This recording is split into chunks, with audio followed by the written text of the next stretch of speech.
Actuellement, à la cathédrale de Quimper, il y a dans la tour sud 2 gros bourdons et qui actuellement sonnent, hein, qui sont dans un beffroi qui tient bon et voilà, c'est solide. Alors que du côté nord, il y a 4 cloches actuellement. Là, c'est le beffroi qui laisse un petit peu à désirer, qui va recevoir des beaux travaux, c'est déjà bien commencé. Mais c'est bien, 4 cloches c'est bien, mais il manque une 5e. Et cette 5e cloche va donc être installée là maintenant. Il manque une note et c'est cette note-là qui va être donnée. Donc on est un petit peu dans cette attente de la 5e cloche. Alors là aussi on peut dire on va faire venir une cloche, faire une cloche, mais on peut dire que chacun a beaucoup travaillé pour que cette cloche soit belle. Comptant parmi les plus vieux instruments sonores, les cloches ont toujours été consacrées à la chrétienté. Les premières mentions de cloches remontent au début du VIe siècle dans les règles monastiques. L'instrument d'airain est un reflet de la vie monastique destiné à scander les heures canoniales. À l'époque carolingienne, il est demandé aux églises paroissiales de se munir de 2 cloches et aux cathédrales de 6 cloches au moins. Leur fonction première est liturgique, appelant les fidèles à se rassembler pour prier. Cet usage a traversé les siècles. Les cloches rythment aussi les moments importants de la communauté paroissiale: baptême, confirmation, mariage, ordination, profession de foi, fête patronale, sépulture. L'oraison de la bénédiction exprime bien ce lien étroit entre les cloches et la vie du peuple chrétien, que leur sonorité soit l'expression vibrante de nos joies et de nos peines. La consécration est désignée dans le langage courant comme le baptême d'une cloche, car la cérémonie comporte des signes et des symboles du baptême: eau bénite, sel, signation, lecture des psaumes, oraison, onction, vêtements blancs. Y assistent les parrains et les marraines. À Saint-Corentin, ce sont les paroissiens de la cathédrale. On lui attribue un nom, Marie Corentin, rappel du double vocable de la cathédrale, Notre-Dame et Saint-Corentin. De nos jours, le rituel issu du Concile de Vatican II mentionne, par suite du lien étroit entre les cloches et la vie du peuple chrétien, la coutume s'est répandue de les bénir afin de les placer dans le clocher. Le cérémonial des évêques demande que l'on choisisse de préférence un jour où les fidèles puissent venir nombreux y assister. Faute de documents, il est assez difficile de retracer avec exactitude l'histoire des cloches de la cathédrale. Les 4 cloches de la tour nord seront refondues en 1923 par l'atelier Corny-Havard de Villedieu-les-Poêles. Le fondeur propose alors d'ajouter une 3e cloche dans la tour sud, sonnant le mi, et 4 cloches dans la tour nord. Pour leur baptême, le 18 mars 1923, celles-ci sont présentées toutes les 4 en haut de la nef centrale, ornées et habillées pour l'occasion. En 1933, le curé de la cathédrale demande l'électrification des cloches. Aujourd'hui, l'ensemble campanaire de la cathédrale comprend 6 cloches, 2 dans la tour sud, 4 dans la tour nord. Dans la tour sud, le grand bourdon donne le si bémol. Il est refondu en 1837. La cloche se nomme Cécile Joséphine. Elle est bénie le 27 août 1837. L'autre bourdon donne le do naturel grave. Il pèse 2200 kg et vient des ateliers Bollé et Fils du Mans. Il s'appelle Marie. Il est béni en 1880. Dans la tour nord, les 4 cloches proviennent des ateliers Havard à Villedieu-les-Poêles et sont installées en 1923. La première cloche donne le mi bémol et s'appelle Marie-Joseph. La 2e cloche donne le fa naturel et s'appelle Eugénie. La 3e cloche de chant donne le sol naturel et s'appelle Marguerite-Marie. La 4e cloche de chant donne le si bémol aigu à l'octave du premier bourdon. Elle se nomme Pia. 3 autres cloches se trouvaient autrefois derrière la statue du roi Gradelon. Elles sont hors service aujourd'hui. La cloche de bronze de l'ancienne église du Guéaudet date de 1312. Elle fut bénie par monseigneur Alain Morel. Elle a servi de timbre à l'horloge jusqu'à une date récente. Actuellement, elle est visible dans la chapelle des fonts baptismaux, sise sous la tour nord. La cloche est classée au titre des monuments historiques le 28 janvier 1922. Sur ses côtés, 2 autres cloches servaient à marquer les quarts d'heure. Au sud, la cloche porte la mention « Faite par Viel Aîné, fondeur à Quimper, le 20 décembre 1830 ». Au nord, l'autre cloche ne porte aucune mention. Les 4 cloches de la tour nord vont fêter leur centenaire.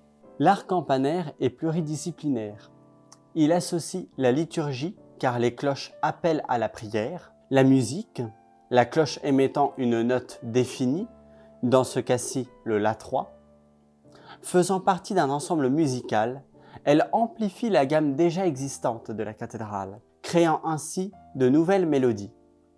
Chaque type de sonnerie symbolise un temps liturgique défini.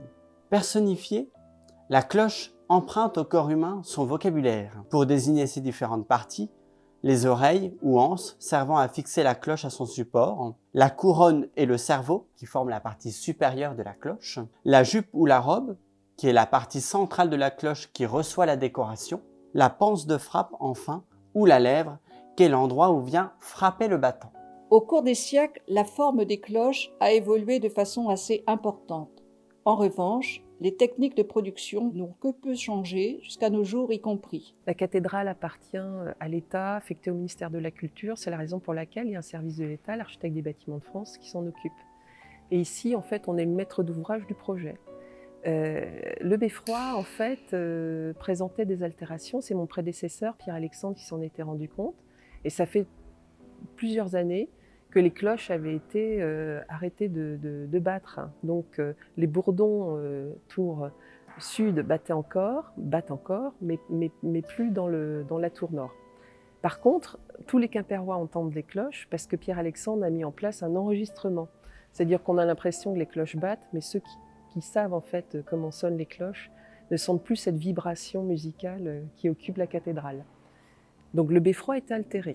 Et on a fait un diagnostic et on s'est rendu compte qu'en fait, il était vraiment en très mauvais état et mal conçu. Donc, ce qui est curieux. Et du coup, à cette occasion, on a fait ce qu'on appelle de la dendrochronologie, c'est-à-dire qu'on a cherché à dater les bois qui composent le beffroi. Le beffroi, c'est un genre de grand tabouret qui tiennent les cloches et qui est posé à l'intérieur de la tour en maçonnerie. Ça permet de ne pas transmettre les vibrations des cloches à la maçonnerie, pour pas que ça altère en fait la maçonnerie de la tour. Et donc c'est cette charpente, ce gros tabouret qui tient les cloches, qui doit être refait. Et donc voilà, on se dit, il faut refaire le beffroi. Et à l'occasion de la réflexion de beffroi, tout est possible. Et comme on sait qu'il manquait 2 notes à la gamme des cloches, le Ré et le La, eh bien on a choisi de faire le La, parce que ça va être une cloche un peu plus petite. Donc on va rajouter une 5e cloche dans le jeu des 4 existantes. À partir du moment où on a décidé de créer une cloche, donc on a programmé un chantier et on a lancé la réflexion sur la création de la cloche.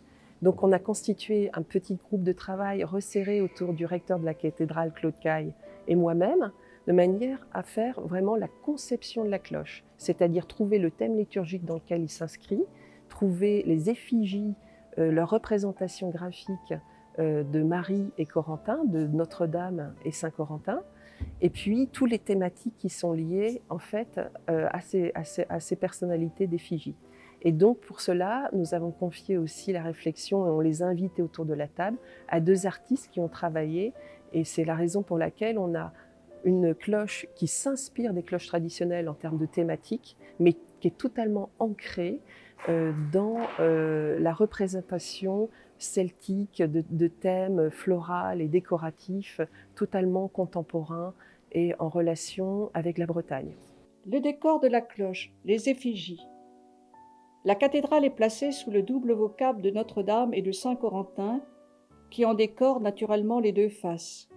Sur l'une des faces, le groupe de la Vierge et de l'Enfant entouré d'anges s'inspire du groupe sculpté dans le tympan du portail sud. Cette composition reprend celle des grands édifices gothiques. L'enfant retient un oiseau contre lui, 2 anges thyriféraires encadrent la Vierge et l'Enfant. Le mouvement de leurs ailes forme comme une mandorle autour de Marie. De ce groupe émane une grande tendresse, comme si le sculpteur voulait que la mère jouisse ses douces années. et comme s'il s'était efforcé de nous faire oublier que cet enfant sera un jour celui qui périra sur le gibet. Sur la face opposée est représenté saint Corentin, premier évêque de Cornouailles au Ve siècle, avec les attributs épiscopaux, la crosse et la mitre. Mais avant d'être intronisé, Corentin menait une existence d'ermite sur les pentes du Ménéum, où une chapelle et une fontaine commémorent son souvenir. Le poisson à ses pieds permet de l'identifier. Au-delà de la légende du saint, qui chaque jour prélevait un morceau de la chair du poisson de sa fontaine pour se nourrir et sustenter ses hôtes, c'est le symbole de l'Eucharistie qui est exprimé. Poisson de source, très grand, très pur, selon les termes de la célèbre épitaphe d'Albertius, saint grec, hypothétique évêque d'Hiérapolis, vers la fin du IIe siècle.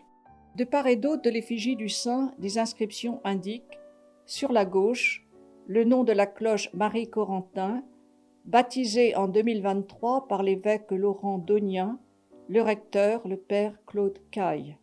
Sur la droite, parrain et marraine de la cloche, les paroissiens de la cathédrale. La calligraphie en majuscule insulaire est adaptée du livre de Kels, grand évangéliaire de saint Colomba d'Iona du début du IXe siècle, l'écriture celtique par excellence. 3 frises courent autour de la cloche. La frise supérieure est ornée d'une succession de roses séparées par des points formant des croix.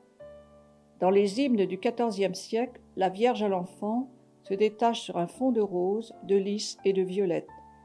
Ô Vierge qui t'appuie sur les fleurs, proclame un hymne de Mayence, par toi tout fleurit. Mère de lys éternelle, ô rose avec le lys, tu joues avec ton fils les mains pleines de roses. Saint Gertrude de Helfta, moniale cistercienne allemande de cette époque, imagine la Vierge à l'enfant dans un jardin plein de roses sans épines, de lys blancs comme la neige et de violettes odorantes. La frise du milieu, des inscriptions en français et en breton extraites du psaume 97, verset 4 proclame « Acclamez le Seigneur, terre entière, sonnez, chantez, jouez ». La frise inférieure est décorée de vagues qui évoquent la mer, l'eau vive, source de vie, l'eau purificatrice, guérisseuse, protectrice et par extension l'eau baptismale. C'est aussi l'eau de la source qui alimentait la fontaine de l'ermitage Saint-Corentin. Sur les anses de la cloche plane la colombe du Saint-Esprit. Le décor de la cloche, dessins et calligraphie, est le résultat d'une étroite collaboration entre 2 artistes, Isabelle de Longuevilliers et Anna Lemoine-Gray. Isabelle de Longuevilliers, artiste peintre, a créé une école d'art à Quimper. Ancienne membre de la commission diocésaine d'art sacré, elle est particulièrement inspirée par la cathédrale Saint-Corentin.